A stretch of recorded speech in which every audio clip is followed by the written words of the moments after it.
अनि भोको बस्दा चाहिँ एउटा बेनिफिट अथवा यसको फाइदा हुन्छ भोको बस्दा. And so this is one of the benefit of staying in fasting or in hunger. भजनको किताब 35 अध्यायमा Psalm 35.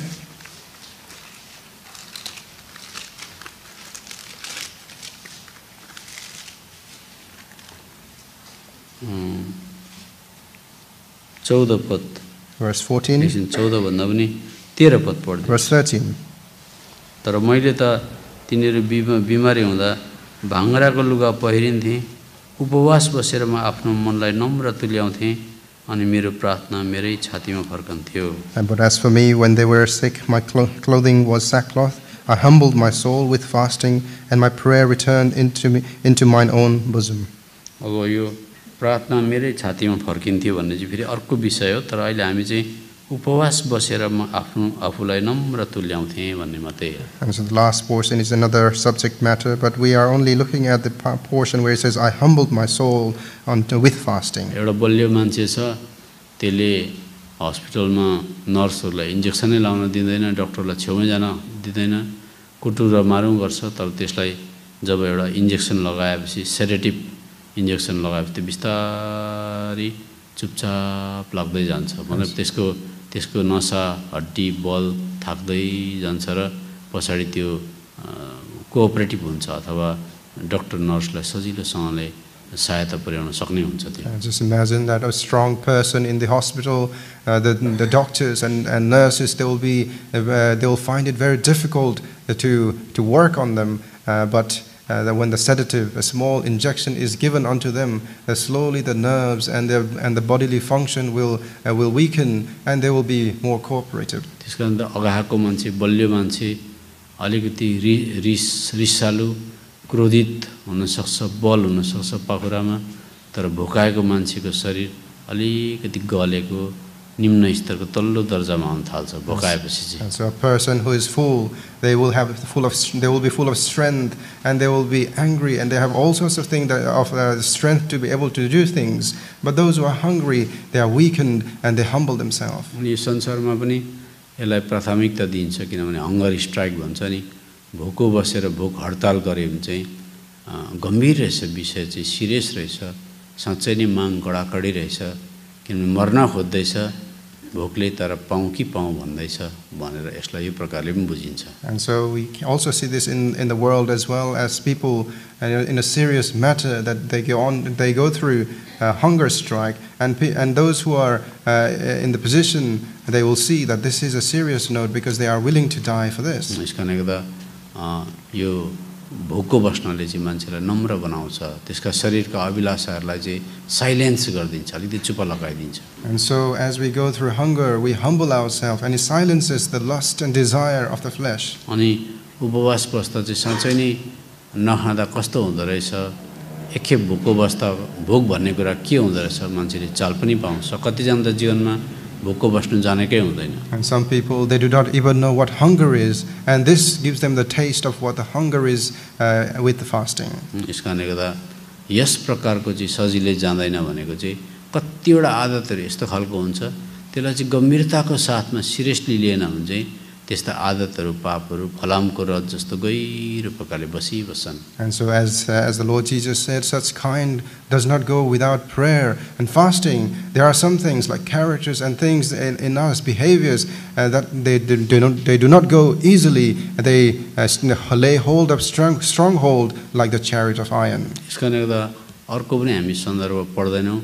तिमीहरूले जुन नापले दिन्छौ त्यही नापले तिमीहरूलाई दिइनेछ पनि भनेको छ. And will not read this portion where it also says the measure that you give, the same measure will be given unto you. अर्थात् तपाईले कुन बिहोरा बानीहरू कुन पापहरूलाई निछावर गर्नुभयो, त्यति धेरै पवित्र आत्माले तपाईको ती कोठाहरूलाई ओगटिदिन्छ. And in other words, that the extent that you get rid of all the things in your heart, the more the rooms will be filled with the Holy Spirit. जस्तो मानिनुहोस् तपाईको शरीर चाहिँ 10 वटा कोठा भएको रुम अथवा कोठा भएको शरीर के रे घर जस्तै हो. Just imagine that your heart is like a house with 10 rooms. अनि तपाईले दोषी कोठा, प्रभु मलाई मेरो पाप क्षमा गरिदिनुस् भने दोषी कोठामा चाहिँ उज्यालो आउँछ, पवित्र आत्माको कब्जा हुन्छ। And as you confess your sins and the guilt that is in your room, it will be the dark room will be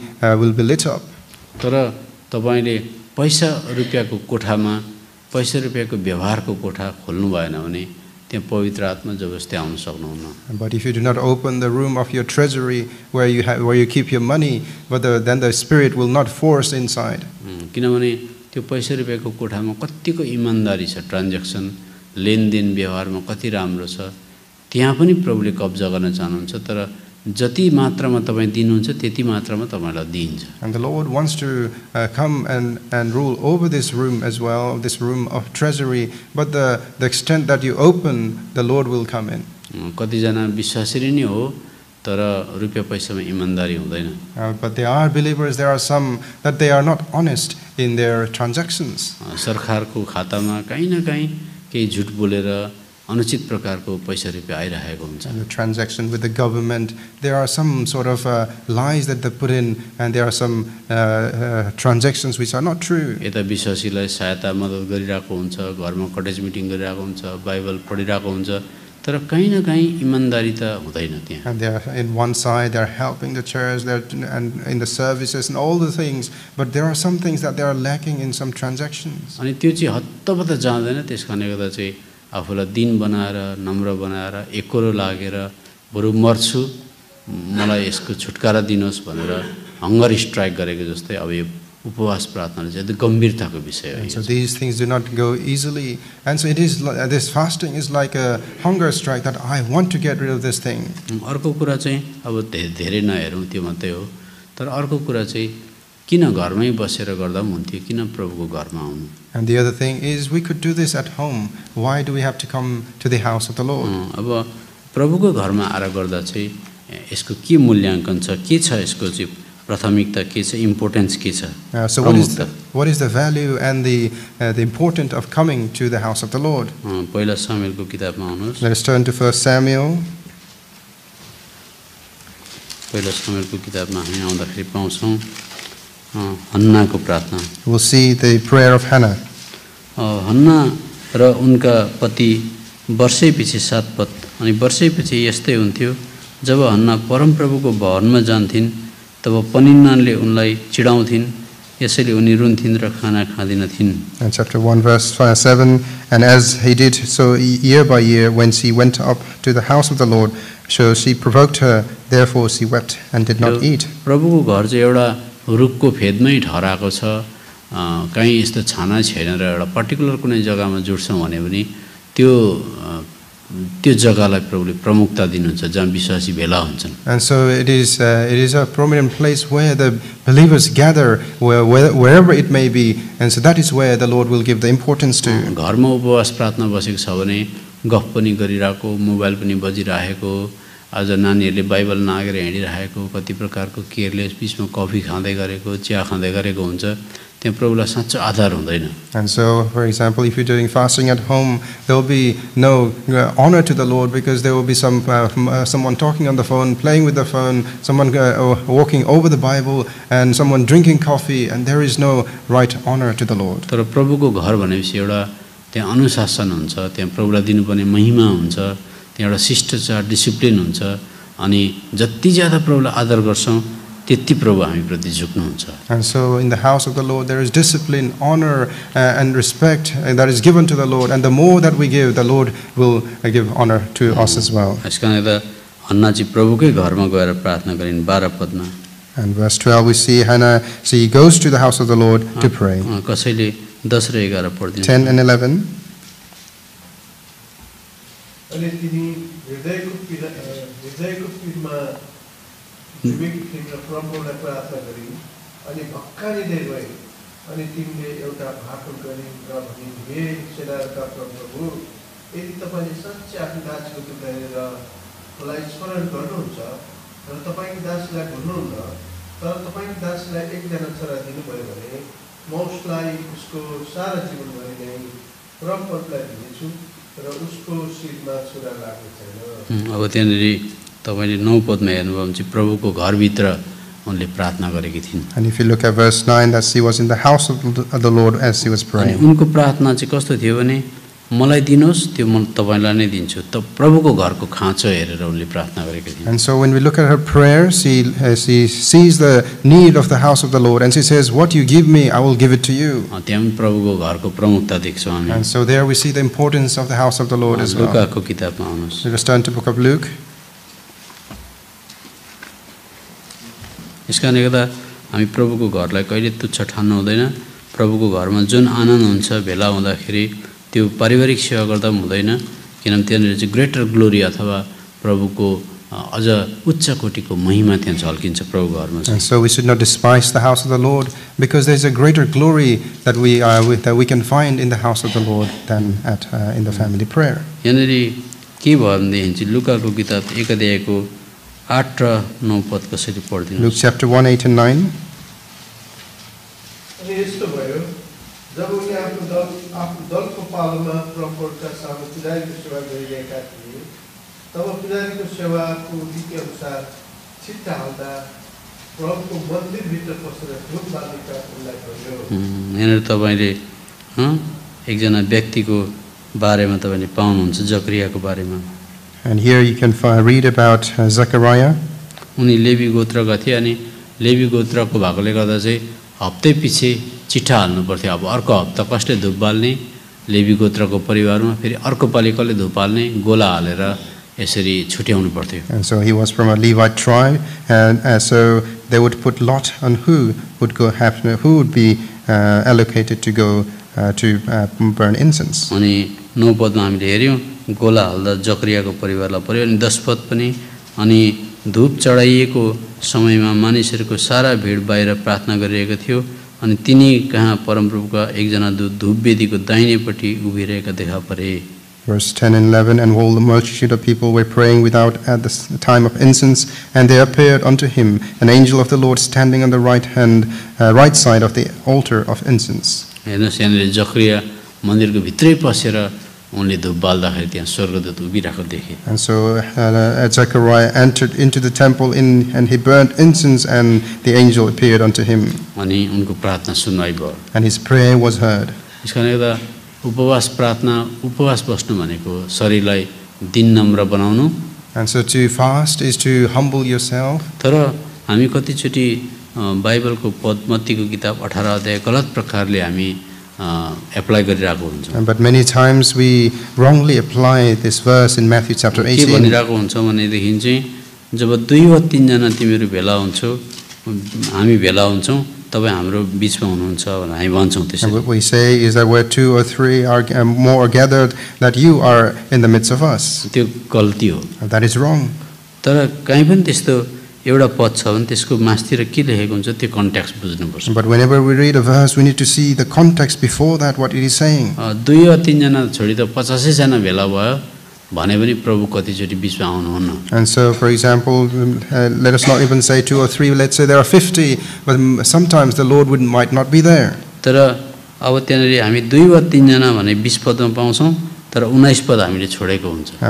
In verse 20 it says 2 or 3, but we leave aside verse 19. 19 पदमा भन्छ 2 वा 3 जना एकै मनको भन्छ फेरि। Verse 19 says 2 or 3 must agree on one thing. एकै मनको भनेको चाहिँ वन एकर्ड भनेको चाहिँ कुनै पनि त्यहाँनिर भिन्नता हुनु हुँदैन। And so there must be one accord, there must be no differences between the two. अनि एकै मनको हुन चाहिँ हत्तपत्त शैतानले दिँदैन। And the Satan does not allow for us to easily to come into one mind. एउटै परिवारमा बुढाबुढीलाई एक मनको हुन दिँदैन। And even in one family, husband and wife, it does not allow them to be of one अनि mind. चर्चले पनि ठुल्ठुलो कुराहरू उपलब्धि गर्न नसकेको चाहिँ चर्चभित्र एकता हुँदैन भरे हेऱ्यो भने। And the church as well, because of the lack of the unity, they are not able to accomplish greater things. यसो हेर्दाखेरि एकै जग्गा आएर प्रार्थना गरिदिन्छ तर बाटोमा जाँदा अर्कोले अर्कोको ब्याकबाइटिङ गरिरहेको हुन्छ। And so outwardly it looks like all coming in unity and praying, but as they are heading home, one will be backbiting over the other. प्रेरितको किताबमा आउनुहोस् एकै मनको हुनुपर्छ। Acts chapter, let's turn to the book of Acts. You must be of one accord. प्रेरितको किताबमा आउँदाखेरि हामी एउटा पद पाउँछौँ अनि हामी बन्द पनि गर्छौँ। प्रेरितको किताब 4 अध्यायमा आउनुहोस्। Chapter 4. 4 अध्यायमा 24 पद पढिदिनुहोस्। Verse 24. अनि यो सुनेर तिनीहरूले एकै मनको भएर परमेश्वरतर्फ आफ्नो स्वर उचाले र भने बस त्यहाँदेखि अब लामो प्रार्थना गरेको छ। अनि 31 पदमा जब तिनीहरूले प्रार्थना गरिसके तब तिनीहरू भेला भएको ठाउँ हल्लियो। And so verse 24 it says that they came in one accord and they continued to pray. And verse 31 it says that the place was shaken. यस कारणले गर्दा जति तपाईले समर्पण गर्नुहुन्छ, जति ज्यादा प्रभुलाई दिनुहुन्छ, त्यति धेरै उहाँले भर दिनुहुन्छ। And so the more submission and dedication and things you give unto the Lord, the more He will fill you. यस कारणले गर्दा अब एउटा पद लेवीको किताबमा एउटा पद पढौँ। Let us read another verse from book of Leviticus.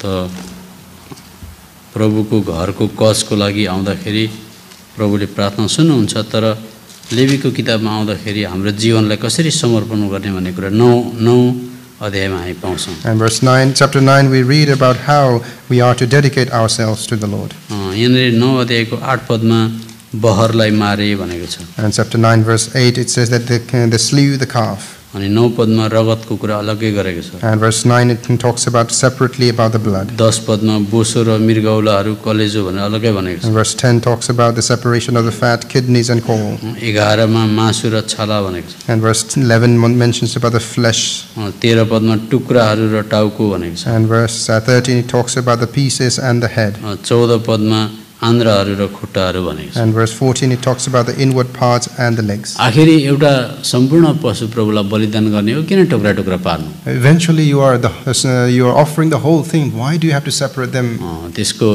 त्यसको हामीले विशेष त बुझ्नुपर्छ। We need to understand the significance to अब that. नयाँ नियम आएर रोमीको किताबमा सम्पूर्ण शरीर तिमीले प्रभुको निम्ति बलिदान गरिदियो भनेको छ। In book of Romans, in the New Testament, we see that you offer your body as a living sacrifice unto the Lord. तर कसरी गर्ने?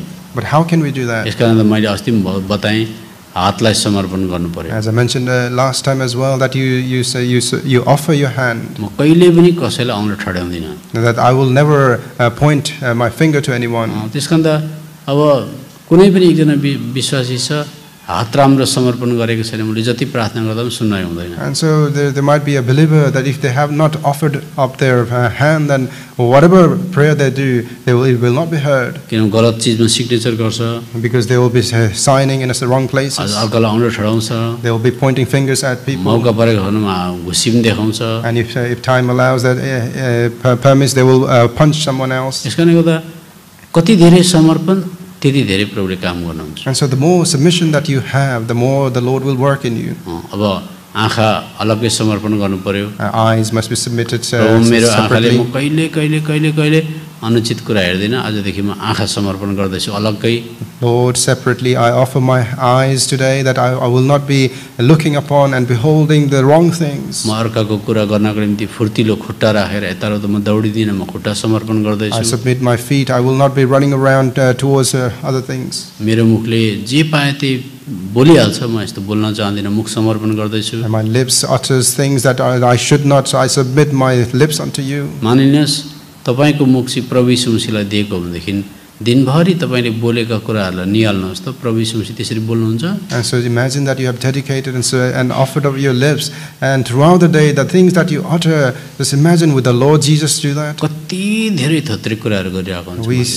We say such a rubbish things through our lips. उसको अलिकति मनपर्ने खालको भेटायो भने त त्यहाँ जोक्स गरिरहेको हुन्छ। And so when they find someone they like, they are joking a lot of things. अनि त्यही मुखले भरे प्रार्थना गर्दाखेरि त कति हाँस उठ्दो हुन्छ। And so how terrible it is with the same lips that they are praying to the Lord. किनभने त्यही मुख अघि शैतानलाई दिएको थियो भन्छ। Same lips they were giving unto Satan. लु के आउनुहोस् त यहाँ भजनको किताब In the book of Psalms, Psalm 12.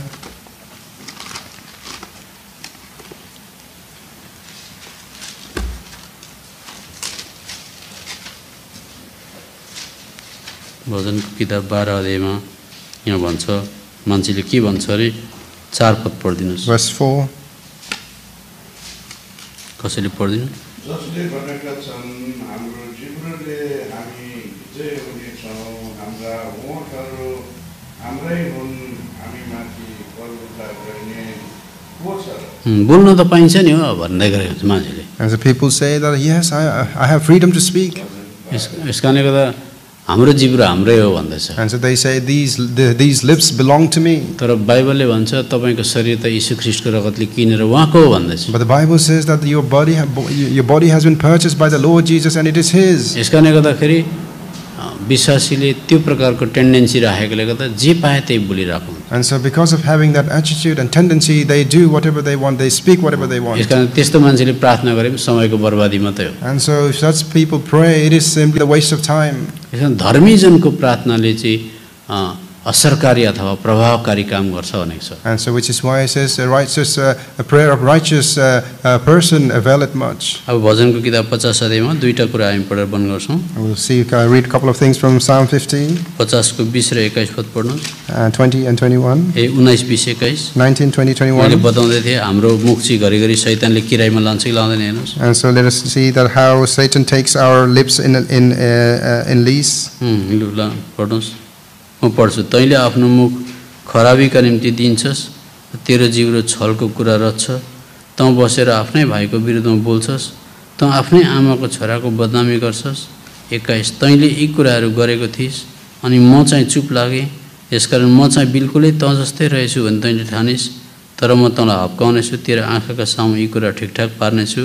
22 पद हे परमेश्वरलाई भुल्नेहरू, अब यस कुरामा ध्यान देऊ, नत्र त म तिमीलाई टुक्रा टुक्रा पारी च्यातौँला, छुटाउने कोही नहोला। भनेपछि परमेश्वरलाई हाम्रो मुखद्वारा कति रिस उठेको हुँदो रहेछ। And so we can see, imagine how the Lord is displeased with our lips. देख्नुभयो, त्यसकारण त प्रार्थना प्रभुको घरमा गएँ भनेर हुँदैन, कहाँसम्मको त्यो मान्छेले समर्पण गरेको छ त्यसमाथि निर्भर। So we cannot simply say yes, prayer in the house, I'm there, but how much submission of life they have in the Lord. यसमा त हामीलाई थाहा छ याकुबको किताबमा धर्मी जनको प्रार्थनाले चाहिँ प्रभावकारी काम गर्छ भन्छ। And so as we read in the book of James that the prayer of righteous it avails much. म तपाईलाई एउटा कुरा भनेर बन्द गर्छु। And I want to say one thing before I end. प्रार्थना छोटो हुनुपर्छ, Our prayer must be short, तर असरकारी हुनुपर्छ। but it must make impact. जीवन समर्पण गरेको हुनुपर्छ। They must have a life of submission. हामीलाई थाहा छ पहिला राजा 18 अध्यायमा त्यहाँनेरि बालका पुजारीहरूले बिहानदेखि बेलुकासम्म हल्ला गरेर कति गर्दा पनि उनीहरूको देवताको सुनाइ भएन। And so we see in the book of Kings that the prophet of Baal, they were since the morning they were praying, but it was not heard. अनि शरीरलाई चोटै चोट पारे अरे रगतै रगत पारे सुनाइ हुँदैन। And so they were cutting themselves, they were harming the body, but their prayers were not heard. अब एलियाले के प्रार्थना गर्यो? छोटो प्रार्थना गर्यो, 20 सेकेन्ड पनि गरेन, आगो झरिहाल्यो। But what did Elijah do? Not even 20 seconds of prayer, but the fire came down from heaven. अनि धेरै विश्वासीलाई यो थाहा छैन कि यति मात्रै थाहा छ कि यीशु ख्रीष्टको रगतले धर्मी बनाउँछ मात्रै भनेर थाहा छ। And so believers simply know that it is the blood of the Lord Jesus Christ that makes us righteous. तर बाइबलले त्यसो भन्दैन। But the Bible does not say that. धर्मी हुनको लागि यीशु ख्रीष्टको रगत मात्रै हैन, अर्को पनि चीज चाहिन्छ भन्छ Bible. Bible says that you need one other thing beyond the blood of the Lord Jesus Christ to be righteous. माने स्कुटर बाइक छ भने एउटा चक्काले मात्रै कुद्दैन। And so just imagine that if you have a scooter, it does not run simply on one wheel. दुईटा चक्का चाहिन्छ। You need two wheels. त्यो त स्वर्गले पनि तपाईलाई धर्मी हो कि हैन भन्नको लागि चाहिँ तपाईले उफ्रेर भन्नुहुन्छ यीशु ख्रीष्टको रगतले रोमीको किताब 5 अध्यायको 1 पद अनुसार म धर्मी भएँ भन्नुहुन्छ, तर हो कि हैन टेस्ट गरौँ भनेर तपाईले 1 महिना 2 महिना 3 महिना 6 महिना बोलेको क्यासेट निकाल्छ स्वर्गले cassette. So the heaven will also test you, because you will say Romans chapter 5:1 that I am righteous by the blood of the Lord Jesus Christ, but he will take out the old cassettes and play it before you how your life was. अब मत्तीको किताब 12 अध्यायको 35 36 37 पद पढ्नुस्। Matthew chapter 12 35 36 37. म पढ्दैछु। असल मानिसले हृदयको असल ढुकुटीबाट असल कुराहरू निकाल्छ, दुष्ट मानिसले दुष्ट ढुकुटीबाट दुष्ट कुराहरू निकाल्छ। तर म तिमीलाई भन्दछु हरेक व्यर्थको कुरा जो मानिसले बोल्लान् न्यायको दिनमा तिनीहरूले त्यसको लेखा दिनेछन्, किनभने तिमी आफ्नै वचनहरूद्वारा धर्मी ठहरिनेछौ, आफ्नै वचनहरूद्वारा दोषी ठहरिनेछौ। 37 मात्रै पढ्दै। Verse 37. For by thy words thou shalt be justified, and by thy words thou shalt be condemned. अब अझै एउटा पद पढौँ ताकि तपाईलाई भविष्यमा यो कुरा थाहा होस्। उपदेशको किताब 5 अध्यायमा आउनुहोस्। And one more verse I will read in future that it might be helpful to you. Ecclesiastes हामीले chapter हाम्रो 5. जीवनमा मुखलाई कन्ट्रोल गर्न जानेका छैनौँ भनेदेखि चाहिँ हामीलाई बाइबलले धर्मी भन्दैन। And if we are not able to control our lips, the Bible does not regard us as righteous. मुखलाई कन्ट्रोल गर्न नसक्ने मान्छेलाई मूर्ख भन्छ बाइबलले। And so the Bible calls those people who are not able to control their lips that they are fools. They are fools. 5 अध्यायको 3 पद। Chapter 5 verse 3. उपदेशक किनभने ज्यादै कामधन्दा भएको हुनाले सपना देखिन्छ, ज्यादै शब्दहरू बोलेकोबाट मूर्खको स्वर चिनिन्छ। For a dream cometh through the multitude of business, and a fool's voice is known by the multitude of words. यसकारण 2 पदमा चाहिँ कम्ती बोल्नु भनेको छ। And so verse 2 says, say only speak few words. अनि पहिला पत्र 4 अध्यायको 11 पदमा पनि क्रिस्चियन बोल्दाखेरि चाहिँ गफ गर, चाहे रेस्टुरेन्टमा गफ गर, चाहे घरमा बात मार, चाहे पार्कमा बात मार, क्रिस्चियन बोल्दाखेरि चाहिँ प्रभु यीशुको वाणी जस्तै बोल्नु अरे। And so as 1 Peter chapter 4 verse 11 it says, wherever you are, whoever you are speaking to, your words be like of the Lord Jesus. शैतानले पत्याउँदैन। Satan does not believe you. यसकारणले गर्दा हामी हाम्रो शब्द कम्ती होस् अनि यो माण्डलिक प्रार्थना हो। अब हामी प्रार्थनामा जाउँ, छोटो प्रार्थना गर्नुहोस् हैन, अनि असरकारी अनि समर्पण गर्दै गर्दै प्रार्थना गर्नुहोस्। And so as we are in the church prayer, let our prayer be short and to the point, and the prayer may be effectual. ल प्रभुले वचन पढाइमा आशिष दियोस्। And the Lord bless in the word.